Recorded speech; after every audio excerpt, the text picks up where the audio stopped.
Excellency, ladies and gentlemen, welcome to Cambodia Global Dialogue of Southeast Asia TV. Today I have the pleasure, in fact it's a great pleasure to welcome His Excellency Ambassador Ron Hoffmann, Canadian Ambassador to the Kingdom of Cambodia. Welcome, Ambassador. I like to call Ron since we know each other. Please, Dr. Siphana, it's great to be here. Yes, pleasure. Welcome.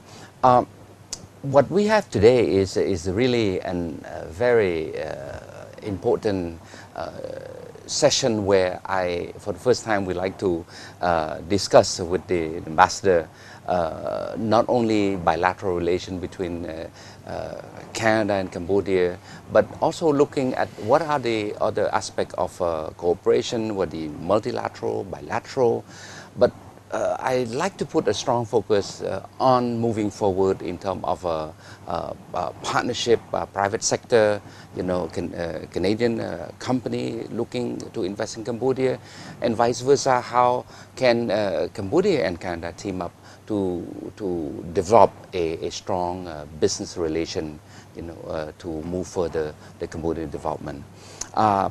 Perhaps before we move on to the actual dialogue, Ron, maybe you should say something about your diplomatic career. Yeah. Well, I'm happy to, Dr. Siphana, and let me begin by saying what a delight it always is to be in Phnom Penh and in Cambodia.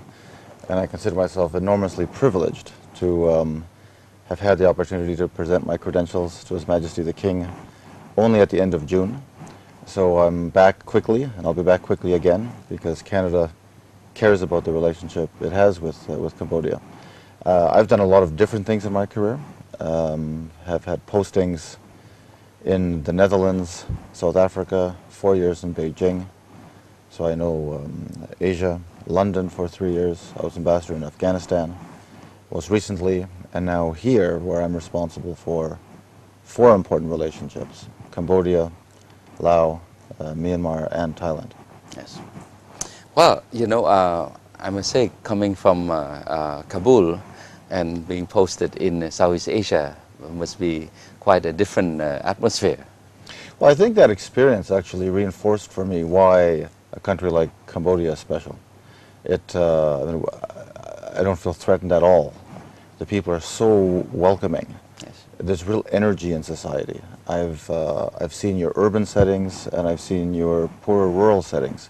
And everywhere there's this real commitment of the people to improve their lives, to play a part in their governance, and to embrace relationships in Cambodia and from friends of Cambodia.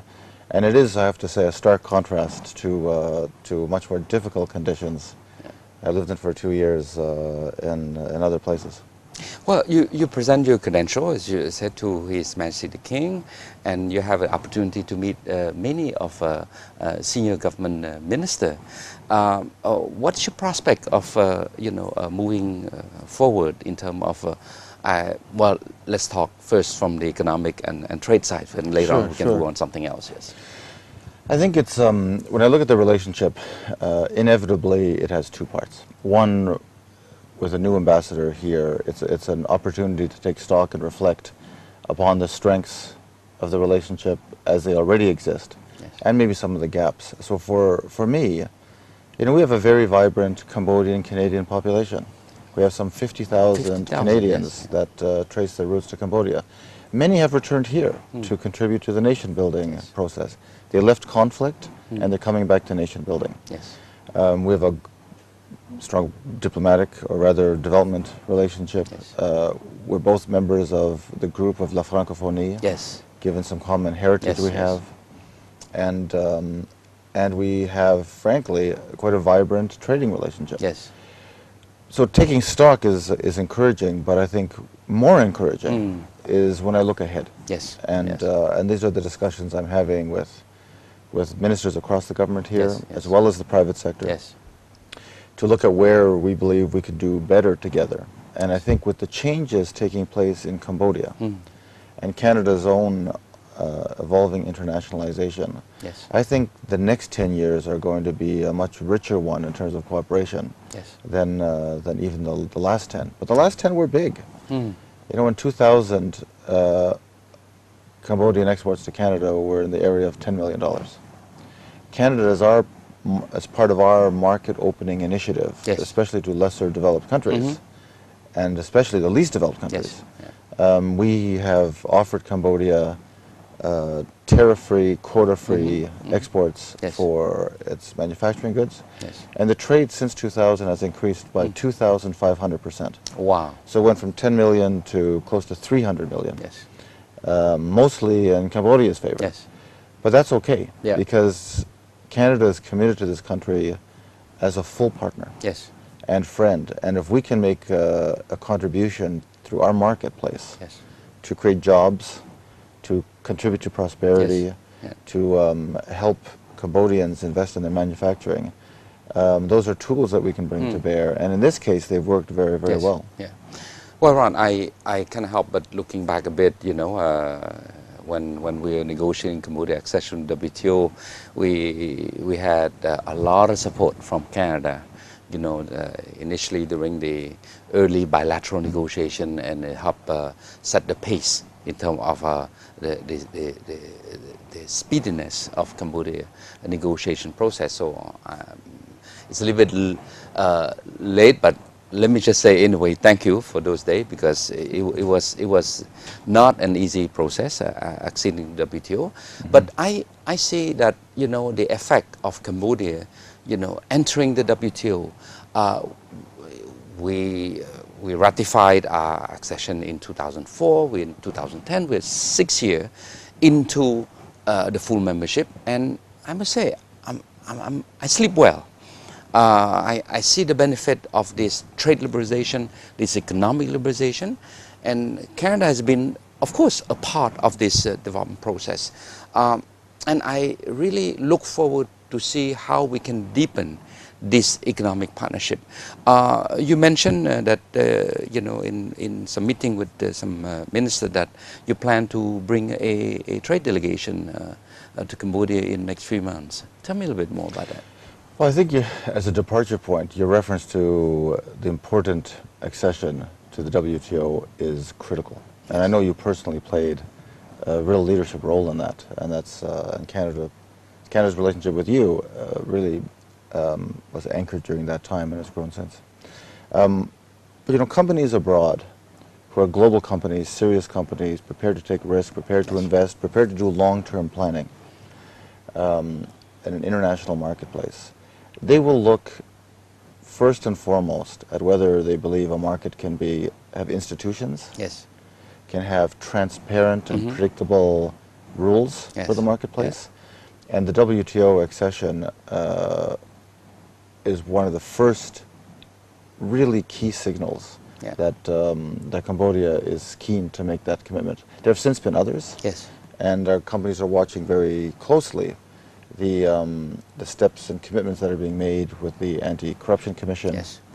for example, and other economic and rule of law Yes. measures.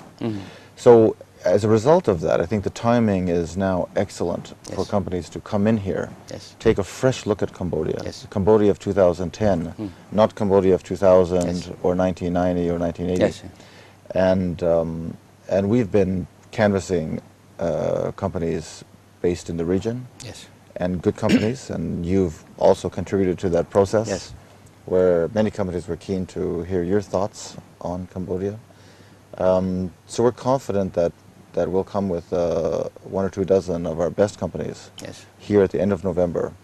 One of the purposes of this visit is to meet with the Senior Commerce Minister, Yes. Mining Minister, Finance and Economics, State Secretary, and others, Yes. to basically form a new partnership, Yes. a forward-looking Yes. partnership between Canada and Cambodia, which puts our investment and trade and technology cooperation Yes. front and center in the Yes. relationship. Yes. And the response has been a really positive one. Well, Ron, you know, in a few years' time, Cambodia will be moving toward the next general election, and there'll be a lot of so-called political platform development, you know, new economic growth theory. Of course, you know, we Cambodia's been into the peace process for quite a while. We're looking to rejuvenate also new idea, new theory of growth. Poverty is definitely one on top of the agenda. And your delegation coming to Cambodia is very timely because the royal government is, that I know now, I mean, under the leadership of some like the actual Prime Minister, is looking for new source of growth. You know, government is, we're happy if it's stabilized, right? Because of the context of this global financial crisis, not so much demand. Tourism is, you know, is there, but it will always be at the mercy of external regional event, you know, of neighboring country, because the hub of many of this tour is coming from Bangkok. But there are other sectors where Cambodia can develop it on our own, you know, and we are not subject to external event. Resource like mining sector, for example, is definitely a sector that Cambodia have full control. Other sector like the IT, you know, the telecom sector. These are sectors that, you know, I see are the future for Cambodia, you know, to be able to also skip learning curve. And I hope a company that will accompany you, you know, will be interested in this sort of sector. Yeah. Cambodia has some very strong sectors now, of course. The garment and textile industry, which has grown in part because of our market opening. Agriculture is Yeah. self-evident. But you're right, now is an opportunity to build some new anchor industries. Yes. And some industries that bring in a higher degree of technology, higher degree of technical skill. And Cambodia has the resources, Yeah. and energy and mining in particular, to some extent agriculture diversification as well, where a country like Canada, we like Cambodia, we're an energy resource country and a mining Yes. country. And our companies have worked in every corner of the world, and they've done so successfully in partnership with local governments and, Yes. And local companies. With the business environment here evolving, Yes. and the rules becoming clearer and the laws becoming clearer, Yes. and I know this government is committed to doing that, a few big investments here will be a real drawing force Yes. for all the services around it. Yeah. As you said, again, financial services, engineering services, yes. communication services, and the small businesses that it spawns. Yes. Yes. So it is an exciting time, and Canadian companies hope that they can make a contribution.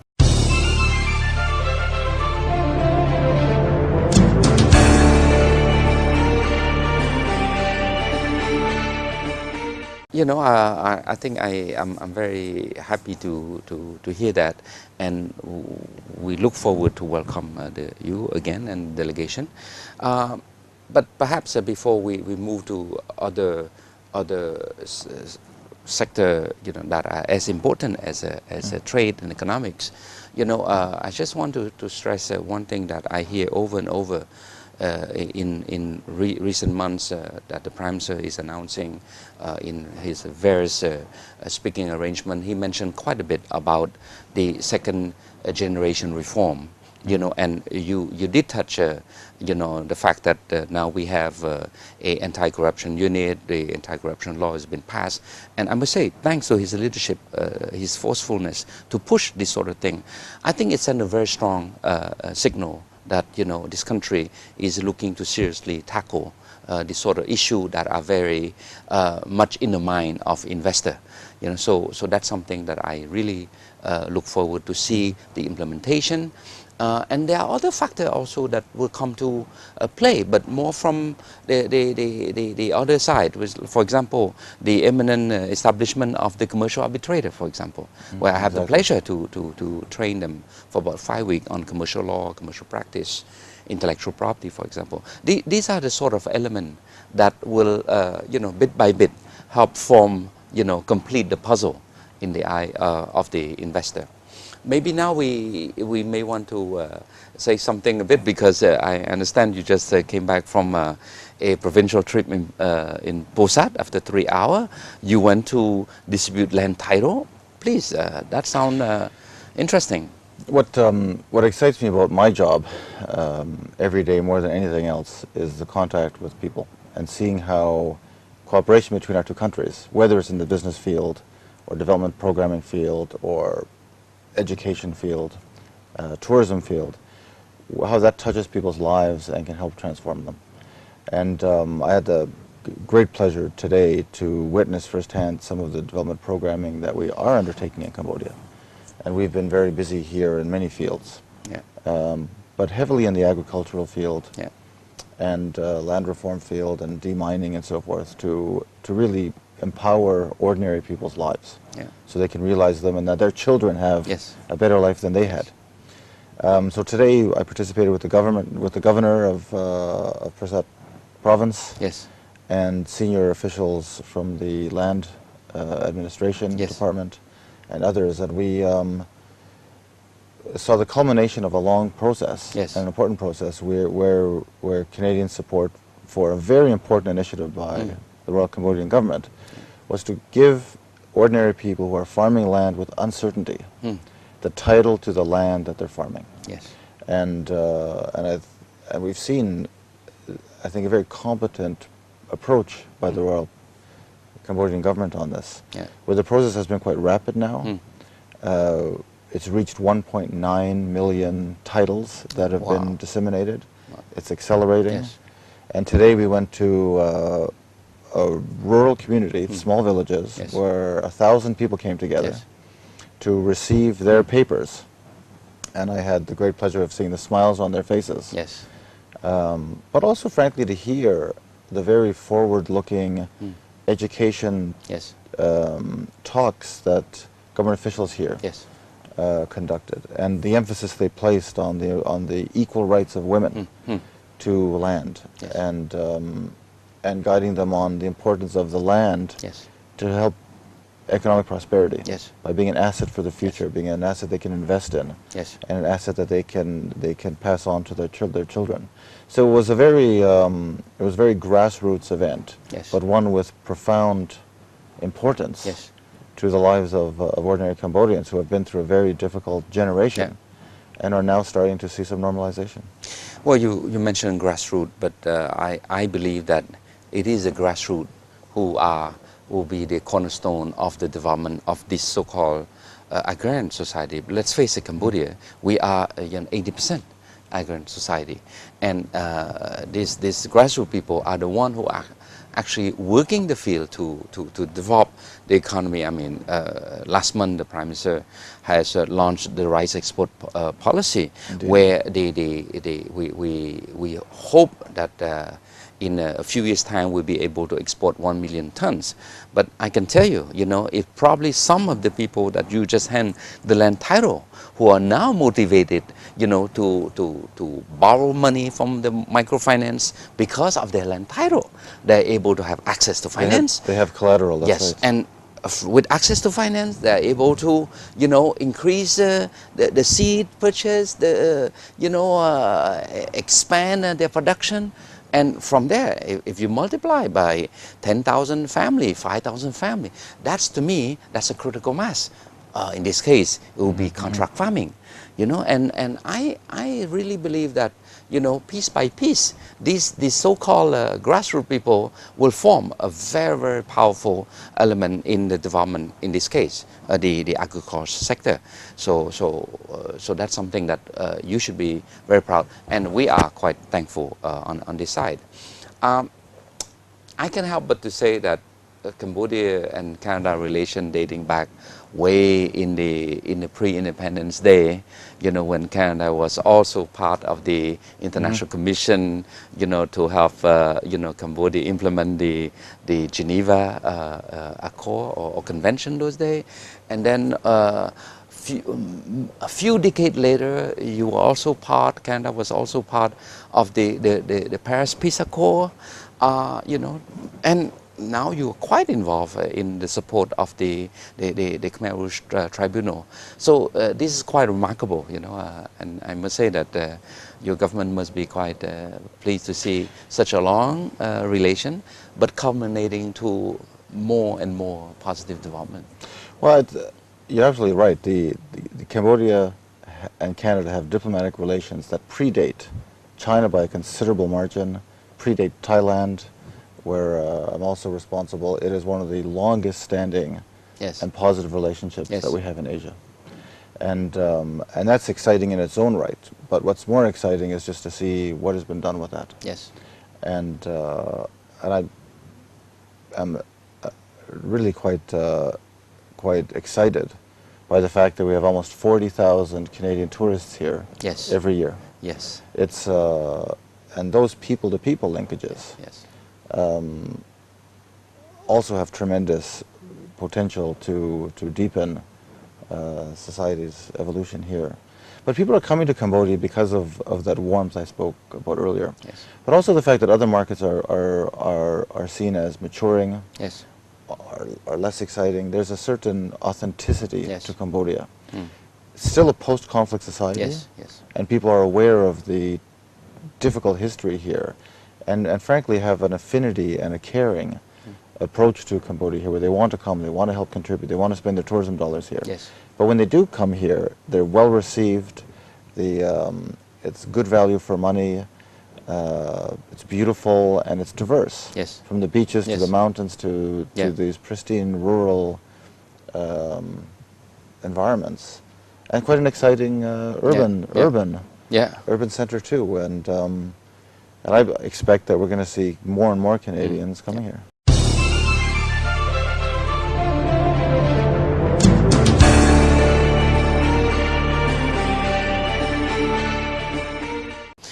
You mentioned Cambodia, Canadian, or Canadian Cambodian. There's 50,000 of Cambodian who are now Canadian naturalized citizen, and I think this is also a good bridge, also, to help this cultural, linkage and bring back the expertise that and the knowledge, the experience that they have acquired during their years in Canada, coming back to Cambodia.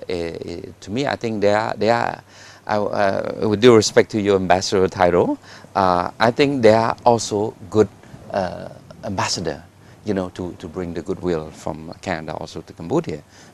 Well, they are the real ambassadors, and I'm happy to, and I say this often myself, when I meet Cambodian Canadians who are back here contributing to the rebuilding of Cambodia.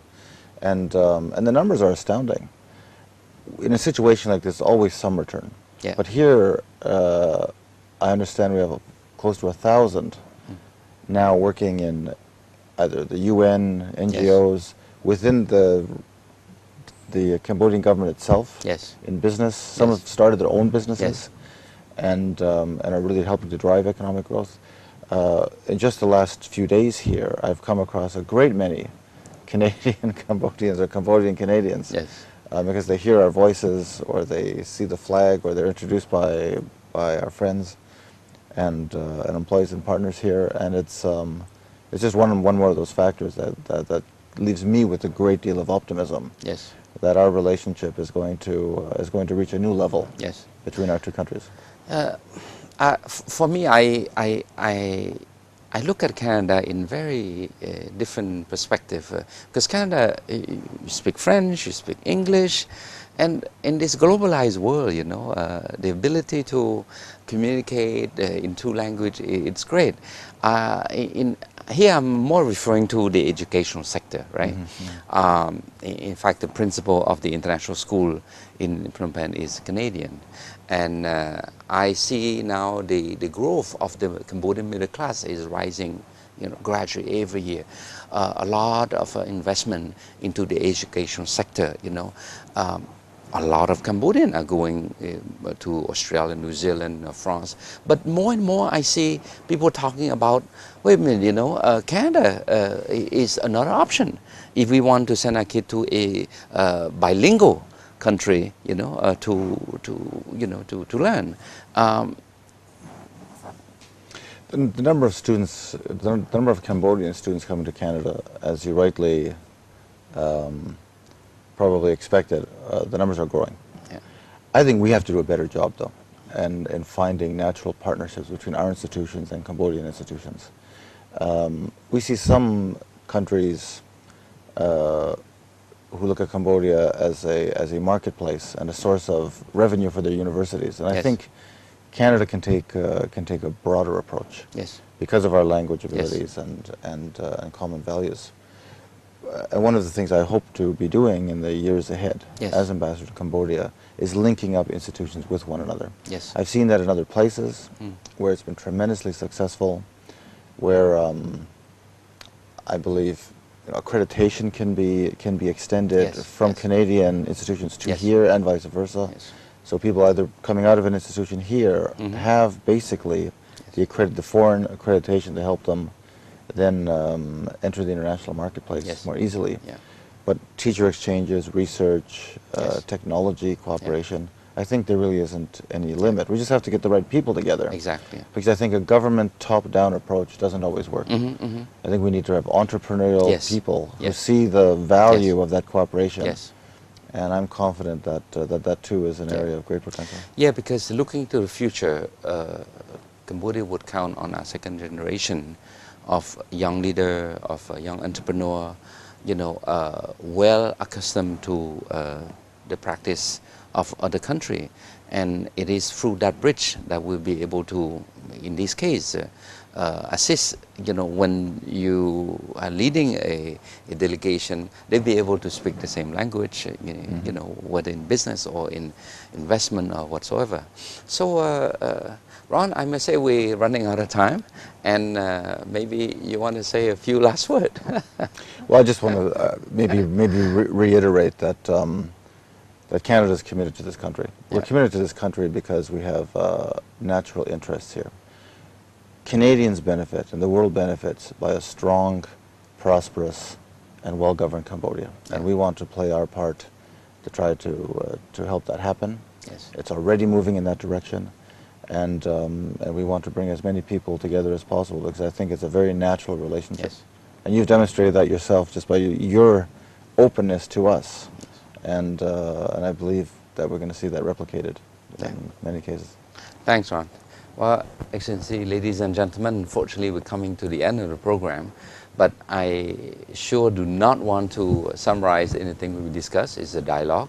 But I just want to say that as a country emerging from many years of difficulties, Canada has been playing a very forceful role, not only in the peace process, in the nation building process, but in many other sectors, in the economic, in the investment sector, as well as in the support of Cambodian governance, building the institution of the Cambodian government. So I think in this context, I must say that we are quite appreciative, and we look forward to strengthen this relation with Canada. And but again, having a big push to have the private sector to play an active role in this strengthening this bilateral relationship. So once again, Ron, it's a pleasure, and ladies and gentlemen, we'll see each other next week. Goodbye.